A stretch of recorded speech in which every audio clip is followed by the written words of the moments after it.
자, 이번 수업은 문화와 문화외교, 그리고 공공외교 등에 대해 알아보고 국가관계에서 문화가 왜 중요한지 학습해 보도록 하겠습니다. 또한 이 공공외교의 의미와 함께 공공외교에서 문화가 왜 중요한지에 대해 학습해 보도록 하겠습니다. 자, 여러분들은 이번 수업을 통해서 문화와 문화외교가 무엇인지 설명할 수 있고요. 그리고 문화의 중요성에 대해서도 설명할 수 있습니다. 끝으로 공공외교는 무엇이고 공공외교와 문화의 관계는 어떠한지에 대해서도 설명할 수가 있습니다. 자, 안녕하세요. 반갑습니다. 저는 여러분과 함께 한국 속의 중국, 그리고 중국 속의 한국이라는 내용을 공부하게 될 장영덕이라고 합니다.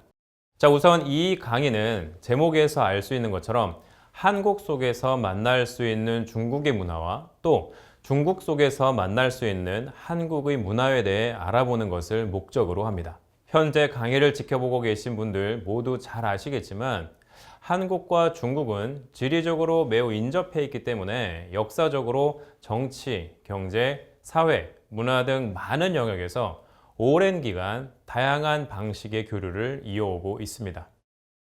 물론 잘 아시다시피 양국은 여러 차례 전쟁을 겪기도 하였습니다. 그럼에도 불구하고 양국은 지금까지도 다양한 영역에서 긴밀한 관계를 유지하며 또 교류하고 있습니다.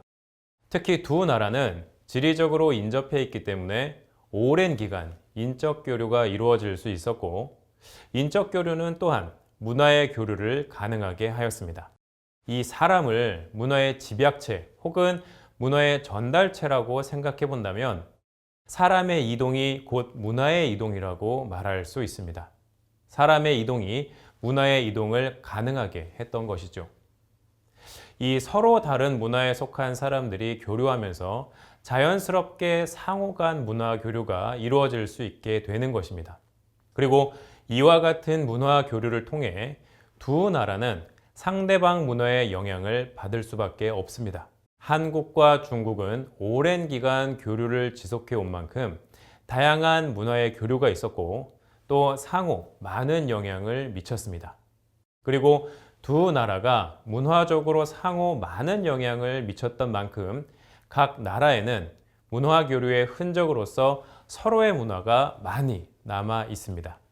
그럼 함께 생각해 볼까요? 자, 먼저 우리 주변에서 쉽게 찾아볼 수 있는 중국의 문화는 뭐가 있을까요? 아마 다들 쉽게 생각하실 수 있는 것들이 있을 텐데요.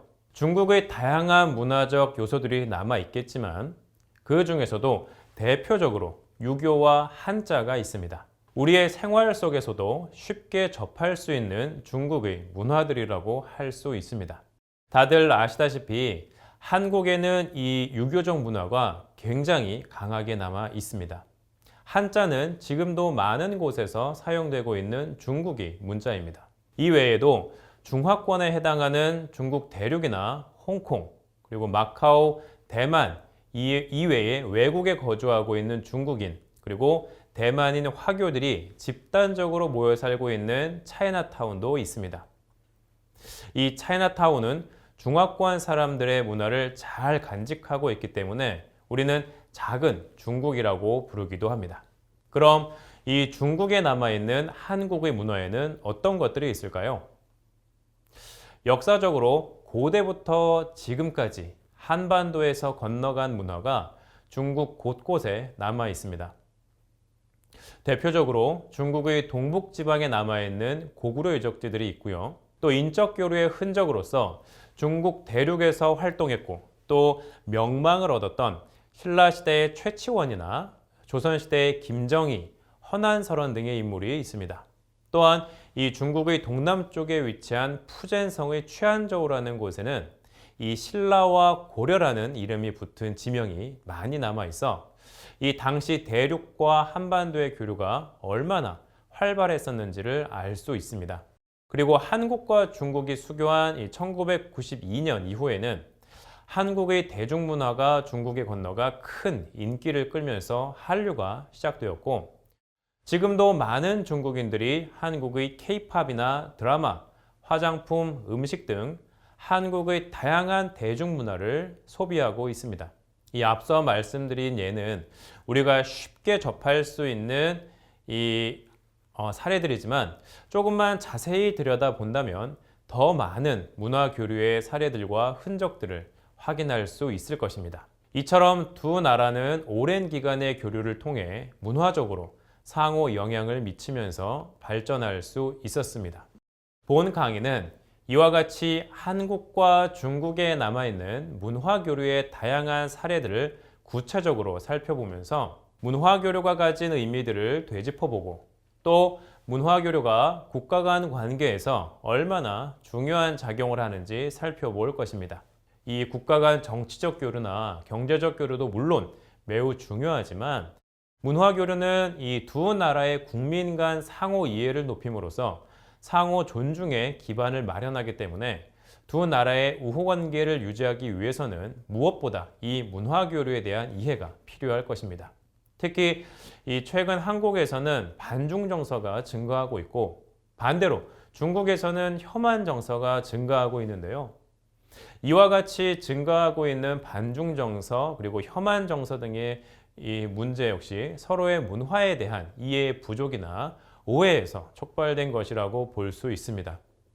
그렇기 때문에 문화 교류가 중요한 것이고 상대방 문화에 대한 충분한 이해가 필요한 것입니다. 본 강의는 크게 4가지로 구분할 수 있습니다. 먼저 앞서 말씀드린 것처럼 우리는 한국과 중국 사이에 있었던 문화 교류에 대해 알아보는 만큼 이론적인 측면에서 이 문화 교류가 왜 중요한지 살펴볼 것입니다. 그리고 국가 간 관계에서 문화가 왜 중요한지에 대해서도 알아보겠습니다. 또 문화 교류와 함께 외교의 한 축으로서 최근 그 중요성이 더욱 커지고 있는 공공외교란 무엇인지, 그리고 공공외교에서도 문화가 왜 중요한지에 대해 알아보겠습니다. 두 번째, 그렇다면 한국과 중국은 역사적으로 어떻게 교류를 이어왔는지 한중 관계 역사에 대해 자세히 살펴보는 시간을 갖도록 하겠습니다. 이를 통해 장구한 한중 관계 역사 속에서 문화 교류가 갖는 의미에 대해서도 논의해 보도록 하겠습니다. 자, 세 번째는 한국에 남아있는 중국의 문화에 대해 구체적인 사례를 들어 살펴보겠습니다. 여기에는 앞서 말씀드린 유교와 한자, 차이나타운 등이 있습니다. 끝으로 네 번째는 반대로 중국에 남아있는 한국의 문화에 대해 마찬가지로 구체적인 사례를 통해 살펴보도록 하겠습니다. 특히 역사적으로 고대부터 지금 현대까지 시대별로 중국에 남아있는 한국의 문화들을 추적함으로써 중국 속의 한국을 찾아보도록 하겠습니다.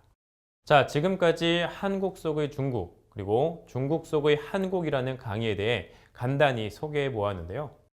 말씀드린 것처럼 본 강의는 전반적으로 이 구체적인 사례를 중심으로 강의를 풀어갈 예정이니 어렵지 않게 들으실 수 있을 겁니다.